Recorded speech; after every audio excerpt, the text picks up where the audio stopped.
असल्याचा आरोप करत काही ग्राहकांनी मंगळवारी रात्री सेंट लॉरेन्सच्या नाश्ता गाडीवर हल्लाबोल केलाय। स्वस्त जरी असले तरी चांगले अन्न द्यावे अशी मागणी यावेळी भाविकांनी तसेच स्थानिकांनी करत गाडी अडवून धरली। तसेच संबंधित हॉटेलच्या अधिकाऱ्याला बोलवण्यात आल्यानंतर पटलं तर खा असे म्हटल्याने उपस्थित जमाव काही वेळासाठी आक्रमक झाला होता। ना नफा ना तोटा या तत्वावर हॉटेल सेंट लॉरेन्सने नाश्ता सुरू केला। चॉकलेटी रंगाच्या चारचाकीच्या माध्यमातून हायटेक नाश्ता सेंटर उभारून भाविकांच्या तसेच नागरिकांच्या सोयीसाठी याची सुरुवात केल्याचे सांगण्यात आले होते। विशेष म्हणजे याचा शुभारंभ देखील शहराच्या नगराध्यक्षांच्या हस्ते करण्यात आला होता। अगदी 20 रुपयांमध्ये चांगला नाश्ता देणार असल्याचे यावेळी सांगण्यात आले होते। मात्र अलीकडे ही नाश्ता गाडी वादाच्या भोवऱ्यात सापडत आहे। अतिक्रमण जागेत गाडी उभी करून व्यवसाय केला जात असल्याने शिर्डीत काही प्रमाणात असंतोषाचे वातावरण सुरू झाले। त्यातच भर म्हणजे मंगळवारी रात्री या नाश्ता गाडीवर जोरदार वाद सुरू झाला। काही भाविक आणि स्थानिक मंडळींनी नाश्ता घेतला तर तो नासलेला असल्याने त्यात वास येतोय असा आरोप यावेळी करण्यात आला। छोल्याची भाजी आणि पुरी खराब झाल्याचे यावेळी ग्राहकांकडून सांगण्यात आले। मैं 4 दिन से भाजी लेके जा रहा हूँ, वो सब खराब निकल रहा है, इसके लिए मैंने आवाज निकाला है। आप 20 रुपए में दे रहे ना नफा का, आप गलत कर रहे ना। हाँ, खराब भाजी दे रहे खाने के लिए आप।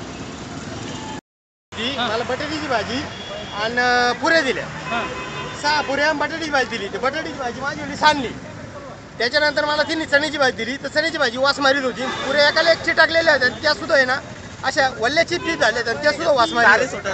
हां, त्या सुद्धा वास मारीत होत्या। वेळ काळ असली ना चांगलं राहतं, जेवण चांगलं आहे, नाही असं नाही, पण मग त्याला काही वेळ काळ तुम्ही खराब झालं ना फेकून द्या ना, पण गरीबाला गोरगरीबाला काय चारी द्या। पैसे द्यायला चुकतं का? SP 24 तासने जेव्हा या सर्व प्रकाराचे चित्रीकरण केले तेव्हा उरलेली भाजी फेकून देण्यात आली। तसेच येथील कर्मचाऱ्यांनी आपल्या वरिष्ठांना बोलावले। संबंधित अधिकाऱ्यांनी येऊन भाजी नासल्याचे कबूल केले। मात्र ग्राहकांनी जाब विचारला असता पटलं तर खा नाहीतर खाऊ नका असे म्हटल्यावर उपस्थित जमाव आक्रमक झाला। मात्र यावेळी संबंधित अधिकाऱ्यांनी नमते घेत या ठिकाणाहून निघून जाणे पसंत केले।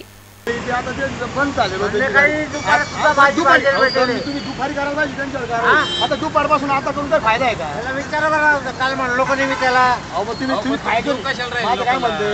तुम्हाला वाटतं ना खायचं चांगलं वाटत नाही, खायला यायचं नाही। तुम्ही लावता काय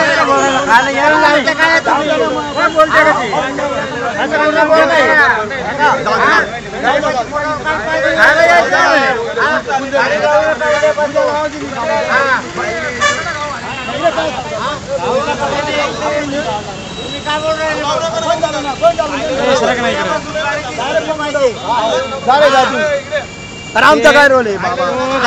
बन ना साहेब, नाही नाही आम्ही काय मॅनेजर दुसरे आम्ही पळायला आलो, गाडी लगे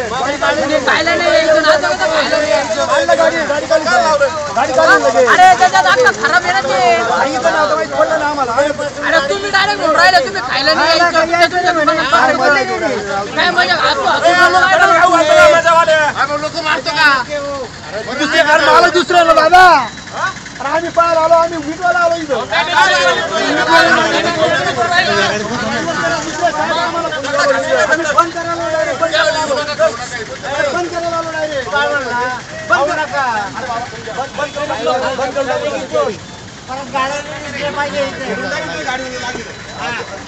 सदर प्रकरणी शिर्डी नगरपंचायतचे मुख्याधिकारी यशवंत डांगे यांना विचारणा केली असता शिर्डी शहरात अशा प्रकारच्या खराब अन्नपदार्थांची विक्री करणाऱ्यांवर कायदेशीर व योग्य ती कारवाई करण्यात येईल असे त्यांनी यावेळी सांगितले।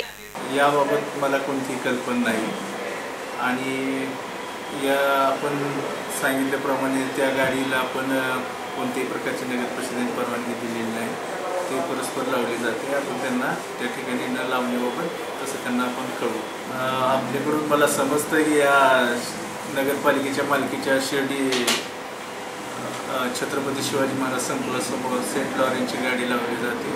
या सदर गाडीला नगर परिषदेने कोणतीही परवानगी दिलेली नाही।